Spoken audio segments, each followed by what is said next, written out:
Praise లా. మే 31వ తేదీ 2024.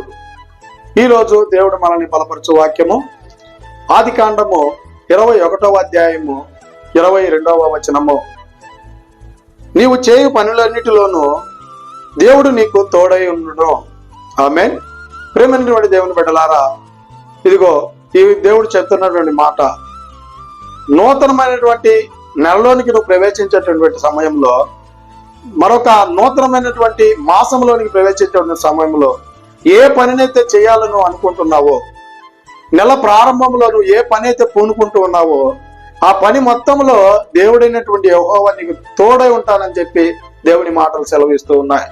ఈ లోకంలో అనేక మంది నీకు మాట ఇచ్చి తప్పిపోవచ్చేమో, కానీ నేను నీకు తోడుగా ఉంటాను, నువ్వు ఏ పనైనా చెయ్యని చెప్పి ఈ లోకంలో ఉండేటువంటి వారు నిన్ను పురిగొలిపి మధ్యలో ఆ పనిలో నిన్ను నిర్దాక్షిణంగా వదిలిపోయేటువంటి వారుగా ఉండొచ్చేమో, కానీ అయితే ఆ దేవాది దేవుడు నువ్వు చేసేటువంటి ప్రతి పనిలో కూడా తోడై ఉంటానని చెప్పి దేవుని మాటలు సెలవిస్తూ ఉన్నాయి.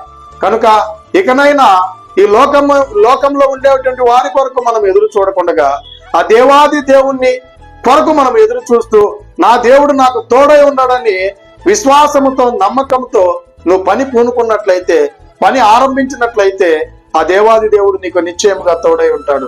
కనుక ఈ 31వ తేదీ గడిచిపోతున్నటువంటి సమయంలో, ఇదిగో 1వ తేదీలో అడుగు పెడుతున్నటువంటి సమయంలో, ఈ యొక్క 6వ నెలలోనైనా నువ్వు చేసేటువంటి ప్రతి పనిలో దేవుడైనటువంటి యెహోవా నీకు తోడై ఉండును గాక. ఆమేన్. God bless you.